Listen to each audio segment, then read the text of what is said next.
Ito nga pala guys yung dinaanan namin. Wala pa pala kami guys, wala pa kaming tahora. Punta kami dyan sa mga more than 30 minutes lang siguro. Hindi ako nauwa kasi maaga pa. Wala pa pala kaming guys, wala pa kaming tahora. Pero okay lang. Kaya naman. Ano pa to? Vitamins pa naman to.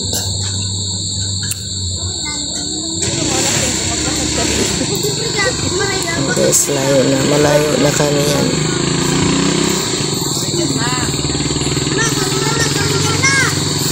Naiiwanan na yung ibang kasama. Yan. Manaiwanan na. Umaangal na yung pamangkin kong isa. Ano ang taba niya?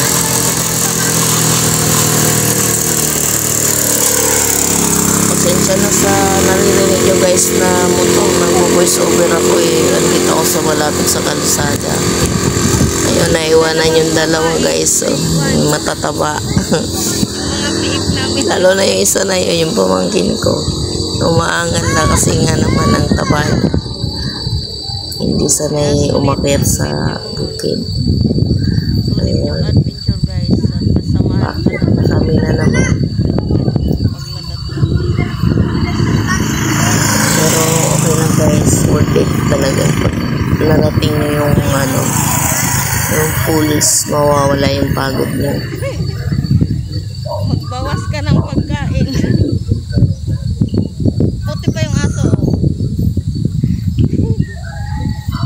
Ayan. Tapos sakit na kami yan.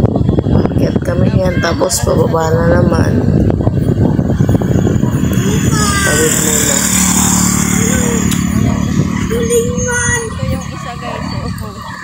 Pero hindi ako masyadong nauhaw dito kasi maaga pa kasi. Unlike nung umakyat kami dati. Sobrang uhaw ko guys. Halos maubos ko yung laman ng jug. Maya-maya umiinom ako. Pero ito kasi itong mga 7 AM lang. Kaya hindi masyadong nakakapagod umakyat kasi hindi masyadong direct yung araw.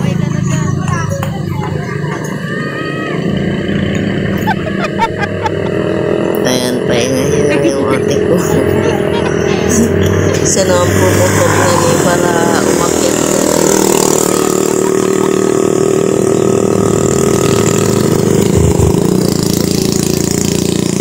Ayan guys, may part 3 pa to guys. Kaya mo susunod din yan, uwi na. Kasi Sa'y mabaktog ka to. papakita ko sa inyo yung lahat na dinaanan